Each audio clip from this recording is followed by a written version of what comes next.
The COVID-19 pandemic redefined the fashion industry just like it did in other economic sectors.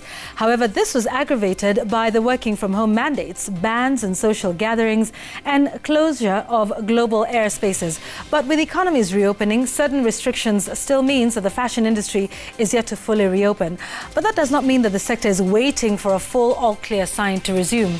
In fact, according to a McKinsey 2021 industry trends report, the effects of the pandemic to the fashion industry can be described simply as consumers lacking the opportunities and the occasions to dress up, hence consuming less and consuming differently from the way they used to. That is the conversation we're having today on the show. Is the Kenyan fashion industry out of the woods yet and rearing to embrace the new normal? Good afternoon, I'm Yvonne Okwara Matole and this is Business Now. But first, here are the highlights.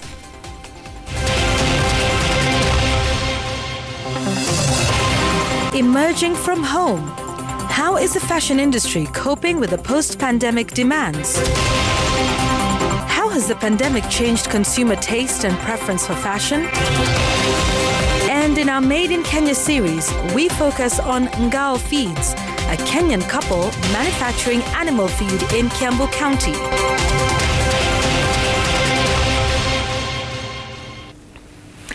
And like we said, we're talking about the fashion industry in just a moment. And remember, we always invite your views here. The hashtag is Business Now at Citizen TV Kenya at Yvonne Okwara. And this is who we have talking to us today on the show.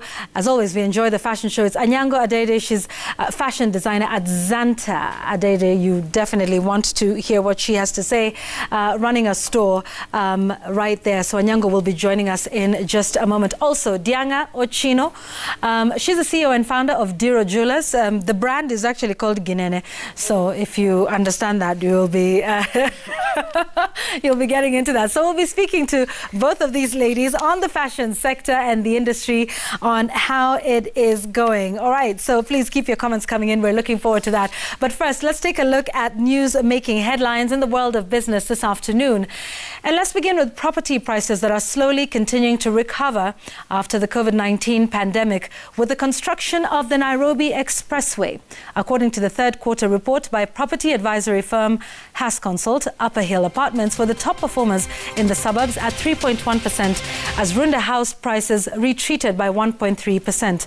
The report also shows the town's lead in land price improvements, while reduced developer demand sees Ruaka lose shine for the second consecutive quarter. Satellite town land prices recorded 2.5% increase over the quarter, while land prices in Nairobi registered a static 0.28%. And hotel chain Pride Inn has welcomed the Glasgow Declaration on Climate Action in the tourism sector, terming it as a pivotal step in aligning the tourism sector on UN's Race to Zero campaign's goal of halving less emissions by 2030 and achieving net zero by 2050 at the latest. And finally, Interswitch Group has today announced entering a strategic partnership with Gusii Mwalimu Sacco to allow teachers make seamless transactions through a chip and PIN payment card.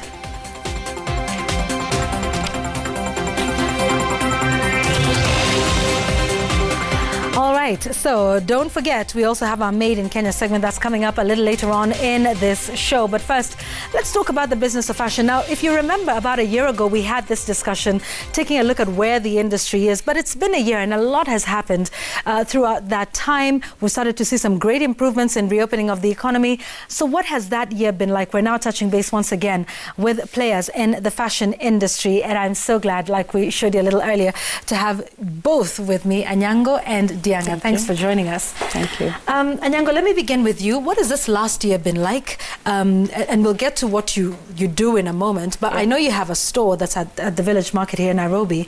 But tell us what business has been like and what trends have you noticed in consumers? What are they buying? Are they buying the same that they used to? Are they buying less? What's it been like for the last year or so? To begin with, we opened the store at the very beginning of the pandemic, which was quite a very tough time for all the brands, all the fashion brands, because nobody wanted to touch or, you know, there was no contact. So we opened the store at the Village Market in March, Then COVID happened. March last year? Yes. Oh, wow. Okay. So we went an entire month with no sale. The second month, the third month. But I would really like to appreciate the village market management, because they're really passionate about creatives, and they gave us waivers in between the sessions, and they monitor sales and tell you, like, this month we'll give you a waiver on rent, this month we'll give you this promotion. So it's basically building the creative industry. Very supportive, and I'm really humbled and grateful for that. And so when did sales begin to pick up? Around August. But it has been fluctuating, but December was okay. Okay. Then January. So we have been up and down, but it's working. Okay. Yeah. Okay. Yeah. And we'll talk about what your projections are. Yeah. We're going into, a festive season. Yes. And with significantly reduced restrictions. Yeah. And so, we'll talk about what the future looks like. Yeah. But Dianga, you're in the accessories business, which, as you know, even for clothing, that would be the number one thing you would say, well, disposable income. Yes. When people are saving, when times are tough, that would be the one thing that people will say, well, I can do with, less jewelry. Yeah. So what has it been like for you? It was a very tough time. March wasn't actually a bad month for me because people still kept shopping, but I wasn't able to pivot to masks. I always say that because my counterparts, those ones who are in apparel, I guess even the people at the shop, maybe they were not selling clothes or attire, but they were able to move into mask making. That was not the same case for myself. And my income dwindled to about like 20. If I was earning, say, 100%, it was affected 80% in April. So it just forced me to take a break, pull up the handbrake, because I could not continue tying my money in inventory in terms of production, and there's no one consuming it. So for a while I stopped, but the shop was still running. We still have CapEx, capital expenditure too, like you have to put out so that you can keep on living. But at some point, one of my mentors just told me, you're a creator. You're a creative, you're good with your hands, and it forced me to also look to other avenues. So I started to create, and then I upped my internet, my online presence. So different clients from different parts of the world found me. And contrary, people say there's no money. I think that's just a very small fraction of the less is like how do I put it, the 90th percentile of the normal or the average person. Yeah. So people would actually shop and shop really well during a pandemic period. So you get people asking for like 10K worth of accessories. Okay. Yeah, and that was not even sales at the shop, just from online. Lead generations. Yeah. Okay. Okay. And that's interesting. Now having to move into the online space, but halting production for a while and then restarting that. Yeah. And so what have you seen then? Because accessories, like you said, is pretty niche. It's different from clothing. Yeah. And what has that been like? What can you say of this year? Because this is now November. Yeah, the year is practically almost over. Yeah. So this year, have you seen now more people taking up your products? Well, I guess, because you see, you can't just look at accessories and just make a conclusion. I think they say you take a sample from each and every, maybe say, sector of the industry or the value chain, and then now you can make a decision. Because people were staying at home. And I'll give you an example. Say you're in an institution that gives you uniforms to wear, but suddenly you have to work from home. Yeah. You find you don't have clothes to wear. You find like you love jewelry, but you don't have it. So those are some of the things that I noticed, that people would actually begin to take a better look at who they are, what they like, what they don't like, and what they're willing to, to exchange for that. So I think that's really worked for me. And I guess maybe she has a different viewpoint, but I also feel like people are still purchasing regardless. And again, I'm a person who likes to believe that I have a lot of hope. So I'm looking for that client who does not have traveling restrictions even during the COVID period. Yeah. And the village market is one such place. It affords us a place because we are near, that street in Gigiri. Yes. Exactly. So the UN Conferencing Center, the US Embassy, those are the kinds of people we are looking for. And so while maybe the local market might not have the necessary support to to really purchase my wares at the price that I'm selling it, the international market can substitute for that. Okay. So yeah. Okay. Yeah, and some interesting trends I think that you said you started to notice and to start to think about, you know, where else you can get your customers. So it's not necessarily to ignore the local market, but just to say for now, while they're recovering, you know, there's this other market that, you know, you can make use of. So weddings were not happening, and well, they were, but, you know, to a lesser extent. Occasions, you know, were simply not happening. Companies were not having get-togethers and parties. So people were not, you had no need. Because you know how it is, particularly with women, you know, you don't want to be seen in the same outfit twice. So you were here and you're thinking, well, my friends who were at the last one be here, so I need to get... Was that the case? Were people not buying, or were they still purchasing? I actually have come in a practical example on what was happening during the restrictions and all that. This is a shirt by one of the brands that stocks at the store. It's called Trendy Bee. Okay. So you definitely needed to have Zoom calls and all that. You cannot appear in your night gear and all that. So you need to accessorize and have dresses that are presentable and professional. So this is one of the shirts that Trendy Bee did for that season, and it's still trendy, and the belt and the jewelry. So people are actually shopping online. So e-commerce was a boost. Okay, and like you say, even you know, with Trendy Bee, that was there a sense in which now you started to pivot with the type of outfits that you would make that were maybe not quite the same as before the pandemic? Because now you want a nice shirt and you probably want to accessorize, right? Yeah. Because, you know, even through a Zoom call, it's top, you know, top up, if you like. Yeah. But then, so tell us about that. There was a change. People now started to do things a little differently. There was actually an accelerated pace in shopping because we are women and you do not want to be seen in the same attire all the time. So some people would have weekly Zoom calls, quarterly, so it meant you had to shop for that period of time. So what we did was the cross-marketing bit at the store. We accessorize a look and then a rider delivers. Okay, so you put it all together, which is which would be great. So this would be you know, a good point to actually let people know exactly what you, because we've just delved into the conversation. But you know, Dianga, you're in the accessories, right? Yes. So tell us about, you know, your products. Before I get into my product, I think just to add on to what she said, I think people started to wear a lot of loungewear, which is just stuff that is, you know, because I think the office look is sometimes stuffy and it's not comfortable. Like you can't like wash dishes or be comfortable in it at home. So people started to have that kind of outlook at home, right? And even for me, accessories, I found that I had to start doing a lot of rings. I had to, because you know, my aesthetic is a bit minimalist, but it's still bold. You can see it from a great distance away.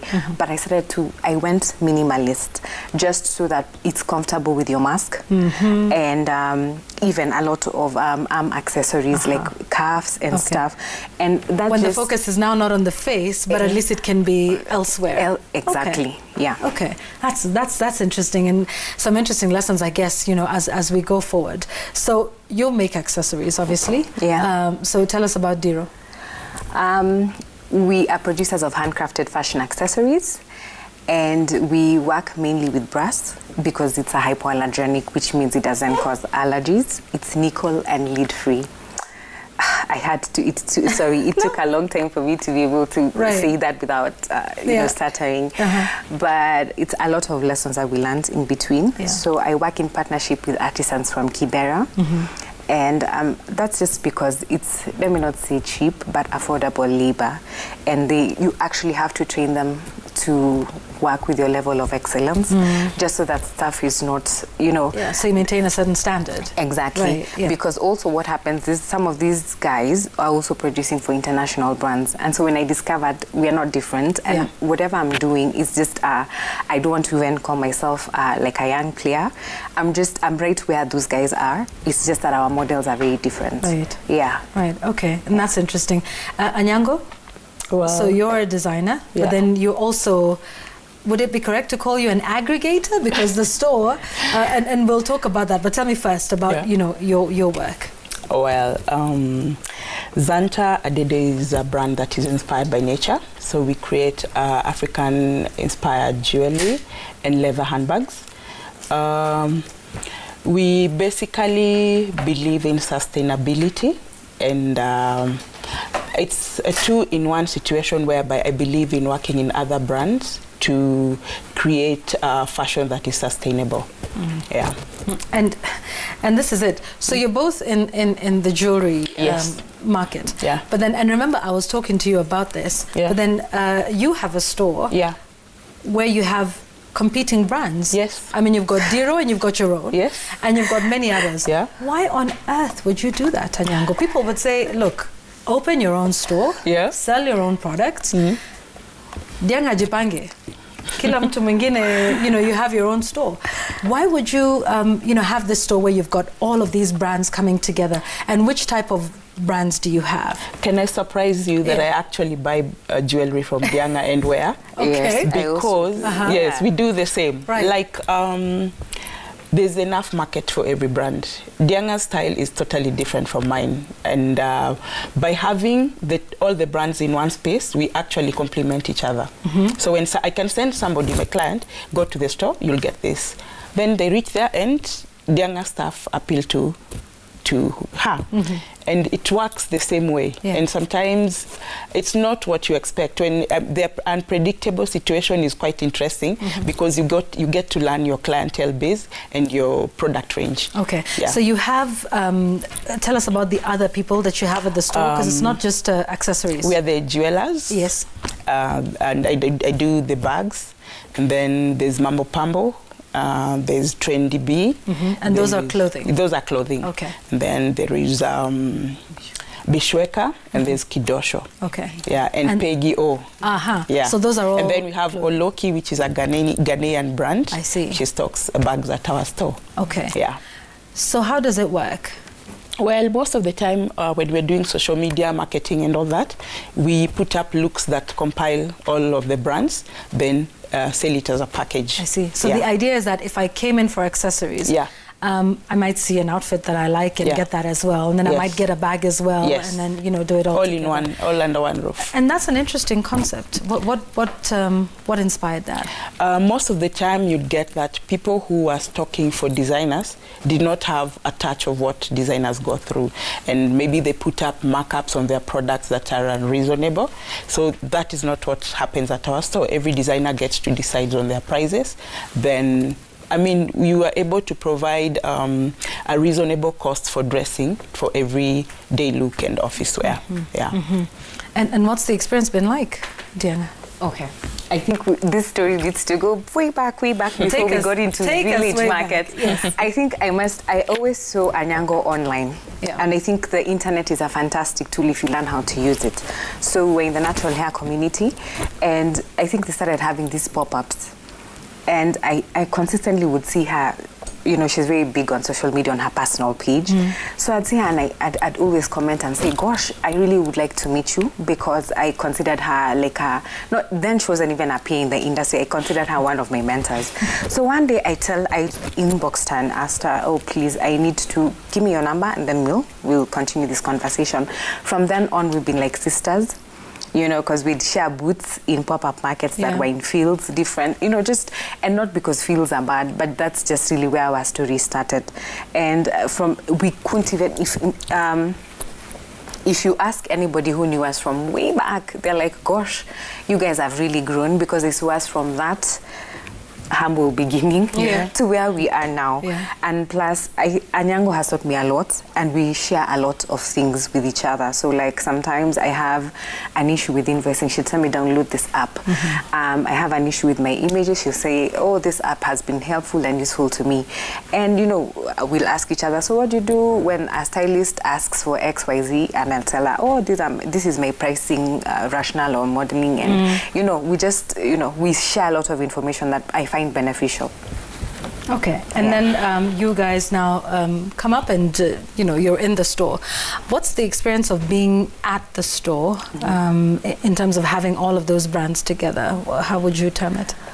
I guess my personal experience is that I've had to really mature and grow as a person, because at some point your competitor Anyango is outselling you and you're like, what is this? Yes. You're like, oh gosh, as in it can be very discouraging. Yeah. But I've had to tell myself that there's work that she's put into the brand, right. And I always have to say, plus her blessing would never be mine. It just would not be the same way as... But it also helps you to now say, okay, if her sales are a little higher, what is she doing? What do I need to do to improve my product? And then sometimes, you see, because she has many other products apart from jewelry, like I'd be putting it unfairly on her, that maybe she's doing something, of course, maybe...